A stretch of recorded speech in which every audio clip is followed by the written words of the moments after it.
साध संगत जी, आपके अपने चैनल द इंस्पायर्ड स्टोरीज पर आपका बहुत बहुत स्वागत है। वीडियो शुरू करने से पहले कृपया आप चैनल को सब्सक्राइब जरूर करें और साथ में बेल आइकन को भी दबा दें ताकि मेरे नए वीडियो का नोटिफिकेशन आपको मिल जाए।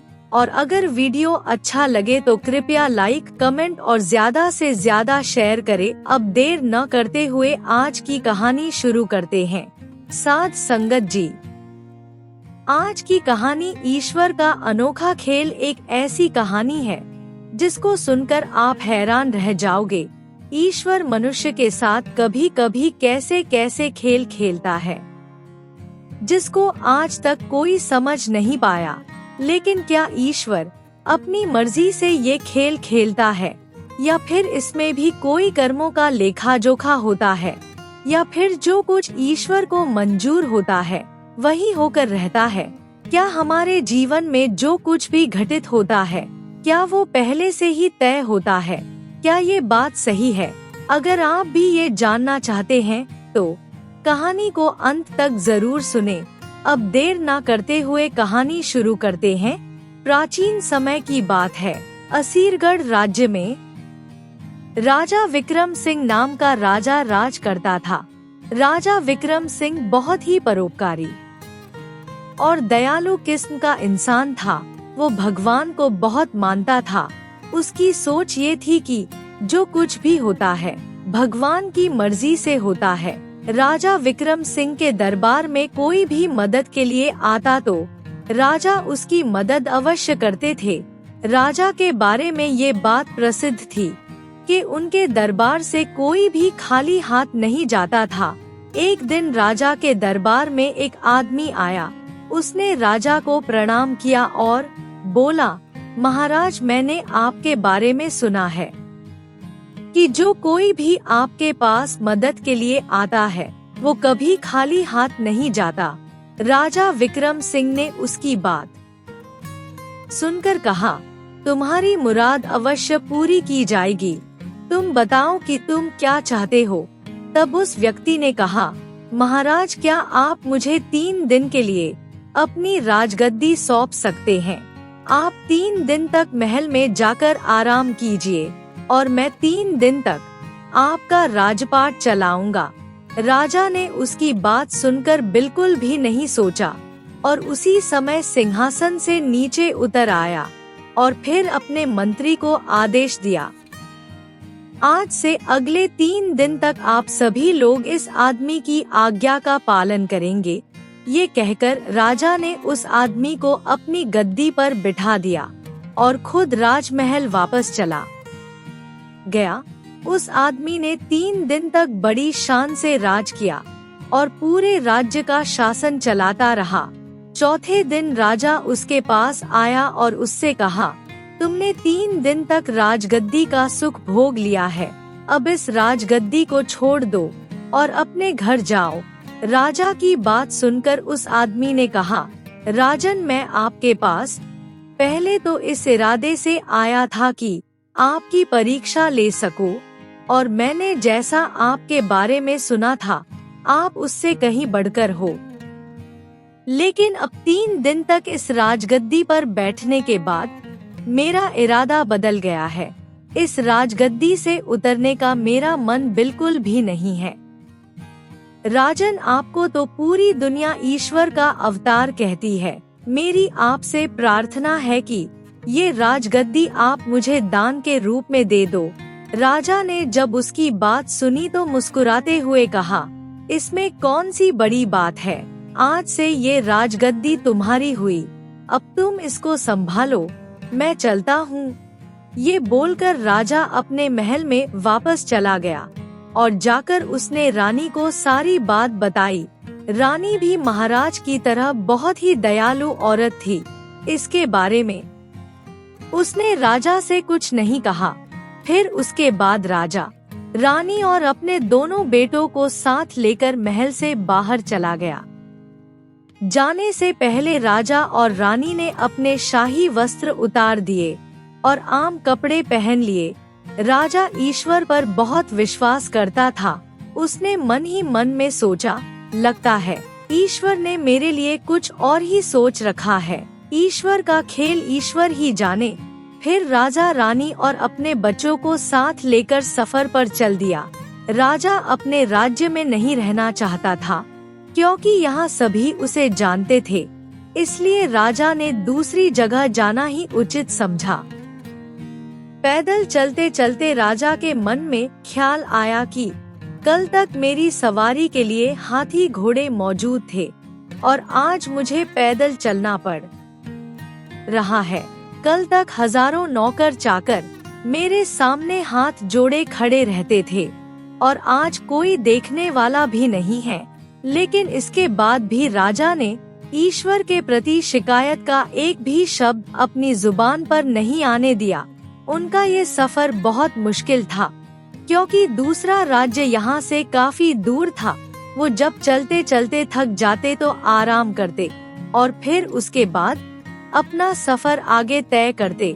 रास्ते में उन्हें कई जगह भूखे भी रहना पड़ा, लेकिन उसके बाद भी उन्होंने ये सब ईश्वर की मर्जी समझी और उसी के अनुसार आगे बढ़ते गए और ईश्वर का धन्यवाद करते हुए।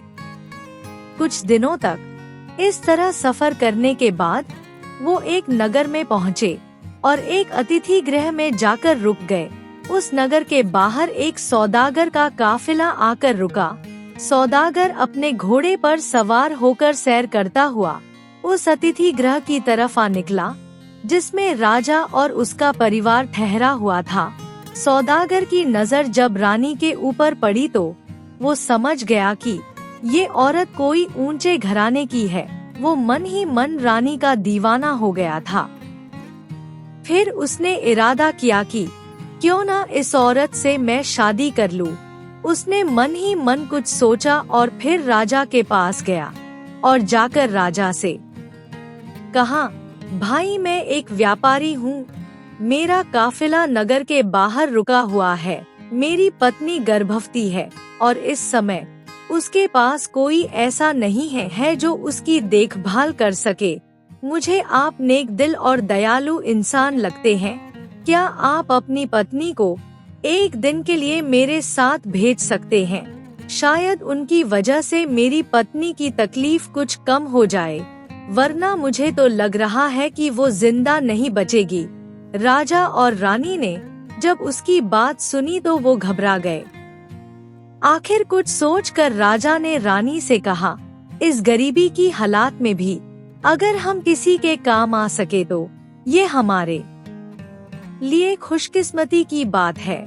इसलिए अब तुम देर मत करो। ईश्वर जाने इसकी पत्नी की हालत कैसी होगी। रानी ने भी राजा की बात सुनकर अपनी जुबान से कुछ नहीं कहा और उसी वक्त सौदागर के साथ जाने के लिए तैयार हो गई। अतिथि गृह से बाहर आकर सौदागर ने रानी से कहा, मेरा काफिला शहर से काफी दूर है और मुझे यहाँ पर आए काफी देर हो गई है।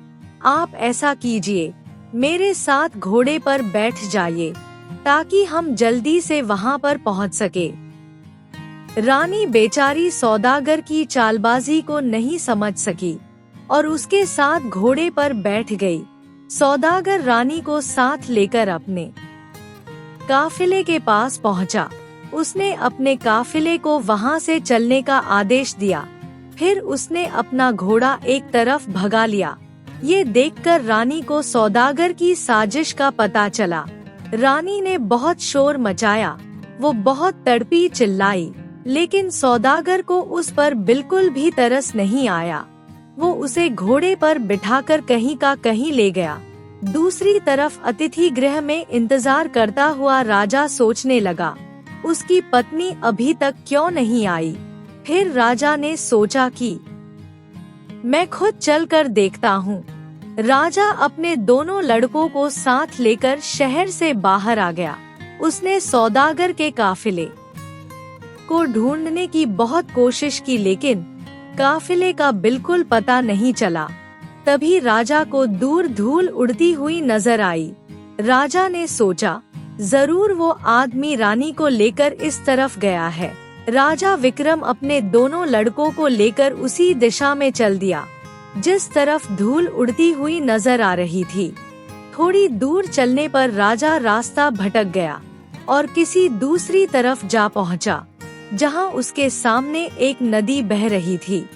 राजा ने इधर उधर देखा कि शायद नदी पार करने के लिए कोई नाव मिल जाए, लेकिन वहां पर कोई नाव नहीं थी। राजा ने कुछ देर सोचा और फिर बड़े लड़के को नदी के किनारे बिठाया और छोटे लड़के को अपने कंधे पर बिठाकर नदी में उतर गया। राजा का इरादा था कि पहले छोटे लड़के को नदी के पार पहुंचा देता हूँ और फिर वापस आकर बड़े बेटे को ले जाऊंगा, लेकिन साथ संगत जी, मनुष्य सोचता कुछ और है लेकिन होता कुछ और है।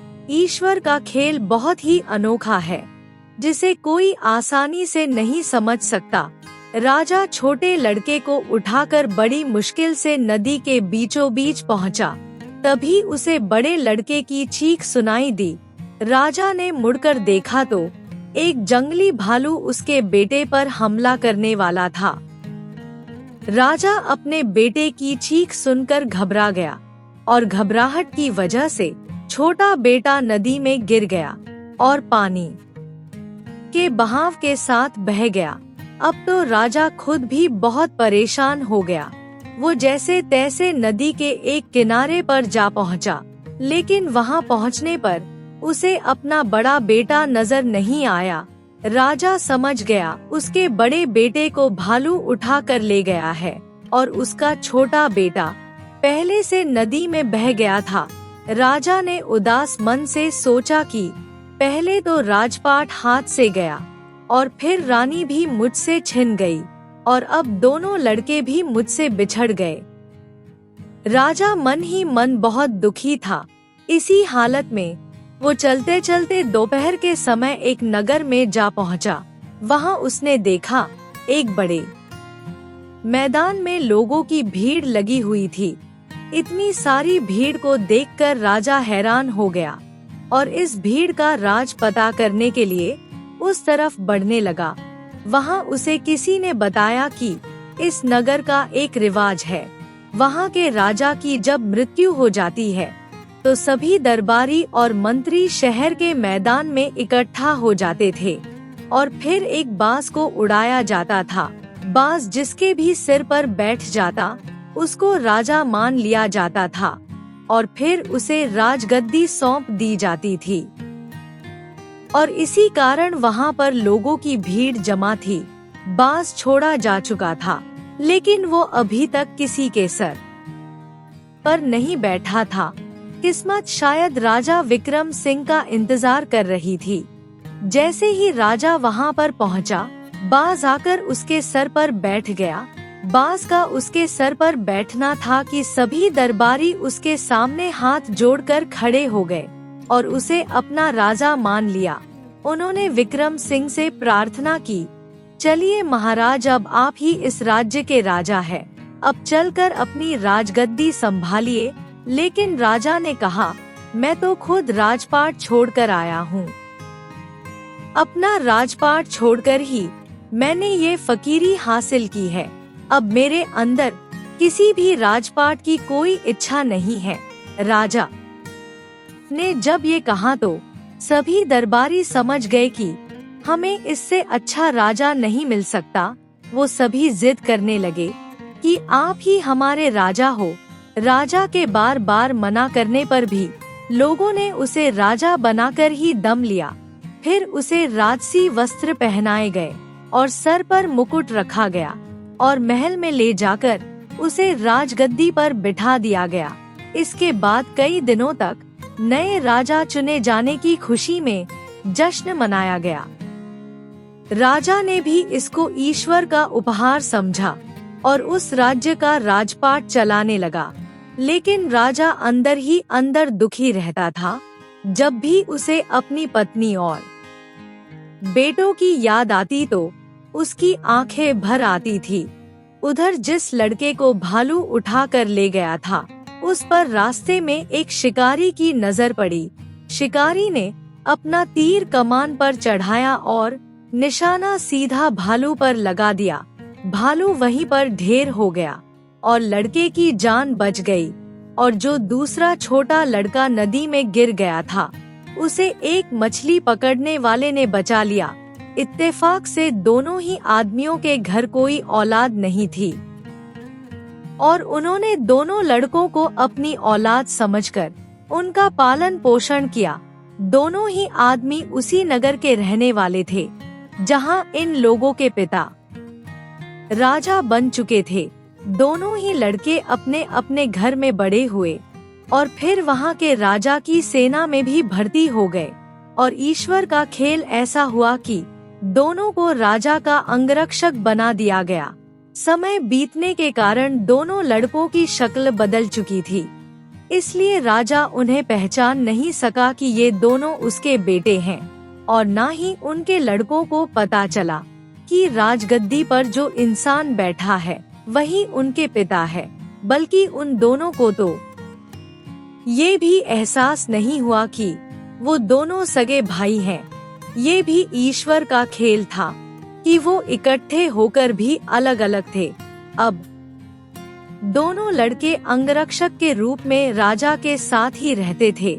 राजा जब उनसे बातें करता तो उसे बहुत ही अच्छा महसूस होता। दोनों लड़कों से बातें करके राजा को बहुत ही सुकून मिलता था। उधर वो चालबाज सौदागर जो रानी को धोखे से उठाकर ले गया था, वो भी उसी नगर में आ गया। इतने वर्षों के दौरान सौदागर ने बहुत कोशिश की कि रानी उससे शादी कर ले, मगर वो नेक औरत किसी भी तरह शादी के लिए राजी नहीं हुई। सौदागर उसे एक अलग कमरे में रखता था, उसकी कड़ी निगरानी की जाती थी।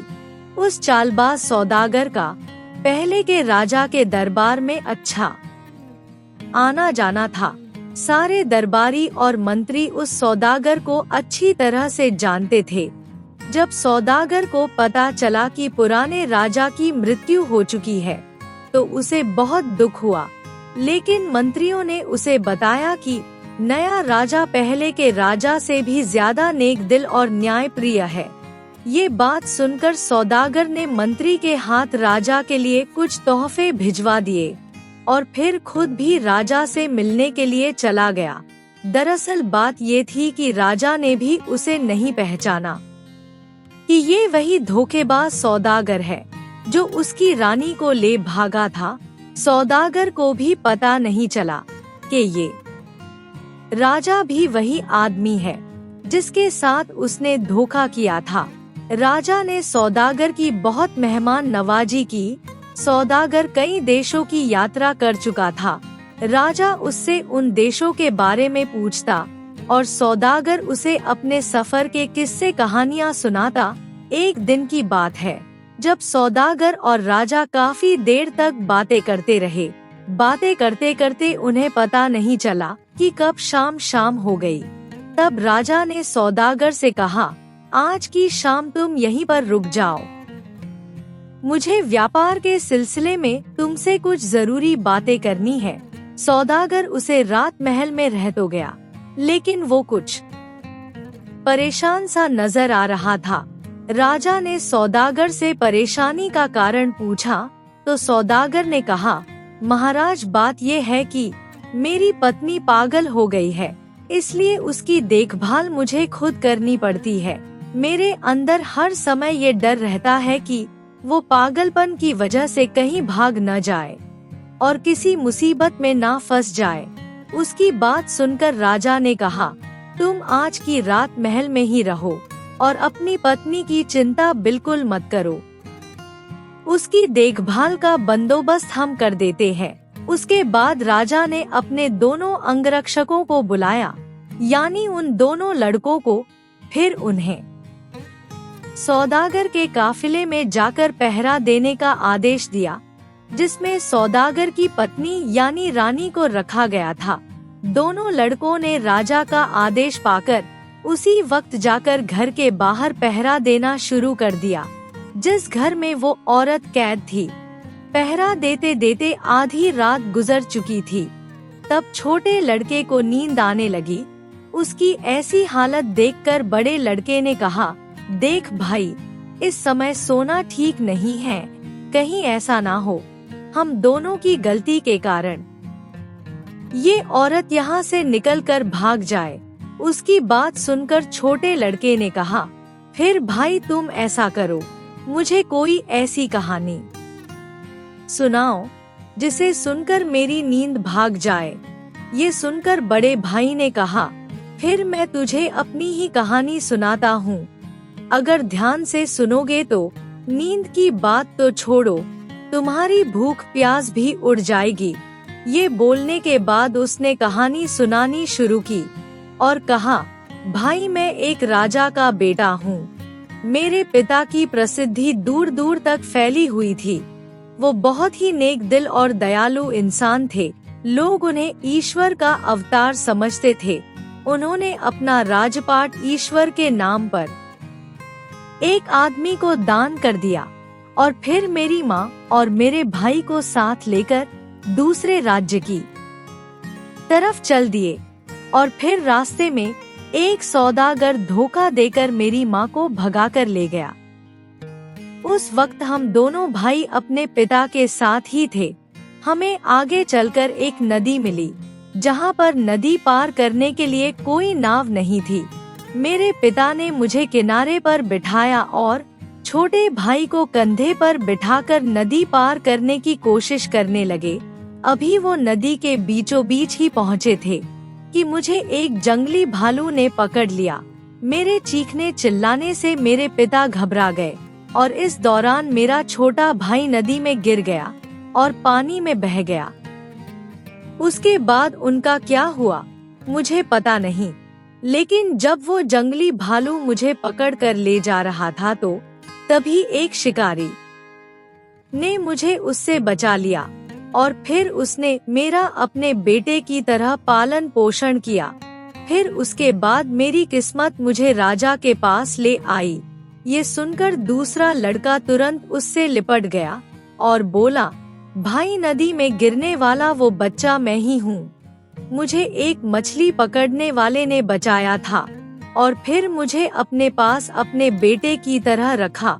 बड़ा भाई उसकी बात सुनकर बहुत भावुक हो गया और छोटे भाई के गले मिलकर रोने लगा। तभी दोनों के रोने की आवाज सुनकर अंदर कैदखाने में बैठी हुई औरत अचानक चौंक पड़ी। उसने दोनों लड़कों से इसका कारण पूछा। जब दोनों लड़कों ने सारी कहानी उस औरत को बताई तो उसने कहा, मेरे बच्चों, तुम अपनी माँ को नहीं पहचान पाए, मैं वही बदनसीब औरत हूँ। ये कहकर वो अपने बच्चों से लिपट गई। फिर उसके बाद उनकी माँ ने उन्हें बताया कि मैं आज तक इस सौदागर की कैद में थी। दोनों लड़के माँ पुकारते हुए उसके चरणों में बैठ गए। उसके बाद दोनों लड़के उसी समय राजा के पास गए और उसे सारी घटना बताई। राजा को अभी तक नहीं मालूम था कि सौदागर की कैद में जो औरत है वो उसी की पत्नी है, लेकिन जब उसे मालूम हुआ कि वो औरत इन दोनों लड़कों की माँ है, तब राजा ने फैसला किया कि वो इसी वक्त सच्चाई का पता लगाएगा। राजा ने उसी समय उस औरत को लाने के लिए सिपाही भेजे। सिपाही उस औरत को लेकर दरबार में आए। जैसे ही राजा की नजर उस औरत पर पड़ी तो राजा की समझ में सारी बात आ गई। रानी भी अपने पति को देखकर पहचान गई और उसके कदमों में गिर गई। दोनों भाई भी अब अपने पिता को पहचान चुके थे और पिताजी पिताजी कहते हुए राजा से लिपट गए। सौदागर ने जब ये देखा कि उसकी पोल अब खुल चुकी है तो उसने वहाँ से भागने की कोशिश की, मगर राजा के सिपाहियों ने उसे पकड़ लिया और उसे गिरफ्तार करके कारागार में डाल दिया गया। अगले दिन राजा ने सौदागर का सारा माल जब्त कर लिया और सौदागर को मृत्युदंड दे दिया। साध संगत जी, अब जरा उस आदमी का हाल भी सुनिए जिसने राजा से राजपाट दान में हासिल किया था। राजपाट मिलने के बाद वो बहुत ही मनचला और तानाशाह हो गया। अपने खजाने को भरने के लिए उसने प्रजा पर बहुत अत्याचार किए। बेचारी गरीब प्रजा उसके जुल्मों से परेशान हो गई। यहाँ तक कि मंत्री और दरबारी भी इस राजा से परेशान हो गए थे। वो सभी इसी चिंता में रहते थे कि किसी तरह वो राजा विक्रम का पता लगा सके, ताकि इस अत्याचारी राजा को हटाकर एक बार फिर से उन्हें राजा बना दे। जब मंत्री तक ये खबर पहुंची कि राजा विक्रम किसी दूसरे राज्य का राजा बन चुका है, तो मंत्री ने जुल्मी राजा को जहर देकर मार डाला और इस तरह से उस अत्याचारी राजा का अंत हुआ। और फिर वो मंत्री राजा विक्रम सिंह के पास पहुंचा और सभी दरबारियों की तरफ से उसने राजा विक्रम सिंह से प्रार्थना की कि वो फिर से अपने पुराने राज्य का राजपाट संभाल ले। राजा के मन में भी अपने पुराने राज्य के प्रति प्रेम जाग गया और वो अपने मंत्री के साथ वापस अपने पुराने राज्य में आया। इसके बाद वर्ष के 6 महीने वो अपने पुराने राज्य में राज करता और फिर वर्ष के अगले 6 महीने वो अपने नए राज्य में रहता और राज करता। इस तरह राजा विक्रम सिंह अपने दोनों राज्य की बागडोर संभालता था। कुछ वर्षों के बाद जब राजा के पुत्र राजपाट संभालने योग्य हो गए, तो राजा ने उन दोनों को एक एक राज्य का राजा बना दिया। इस प्रकार अब राजा का परिवार खुशी खुशी जीवन गुजारने लगा। साथ संगत जी, ईश्वर को जो मंजूर होता है वो होकर ही रहता है। हम इंसान ईश्वर के खेल को नहीं समझ सकते। वो ये खेल क्यों और किस लिए खेलता है, ये हमारी समझ से बाहर है। जब हम अपनी राहों में आने वाली मुश्किलों को समझते हैं, तो हम जान पाते हैं कि हर मुश्किल हमें एक नई दिशा की तरफ ले जाती है। इसलिए कभी भी अपने प्रयासों से पीछे नहीं हटना चाहिए, क्योंकि ईश्वर हमेशा हमारे साथ होता है। हमें ईश्वर पर विश्वास रखकर आगे बढ़ना चाहिए और ये सोचना चाहिए कि ईश्वर जो कुछ भी कर रहा है हमारे भले के लिए कर रहा है। अगर हम ईश्वर के हुक्म के अनुसार चलते हैं तो हमें कभी निराशा नहीं मिलती। ये दुनिया एक बहुत बड़ा खेल है और ईश्वर के इस अनोखे खेल को कोई भी नहीं समझ सकता। इसलिए साध संगत जी, जब भी कोई मुसीबत आए तो उससे डरना नहीं चाहिए, बल्कि ईश्वर की मर्जी समझकर उसके हुक्म में रहना चाहिए। साध संगत जी, अगर आपको ये कहानी अच्छी लगी हो तो कृपया लाइक, कमेंट और शेयर जरूर करें। आपके प्यार और स्नेह के लिए बहुत बहुत धन्यवाद।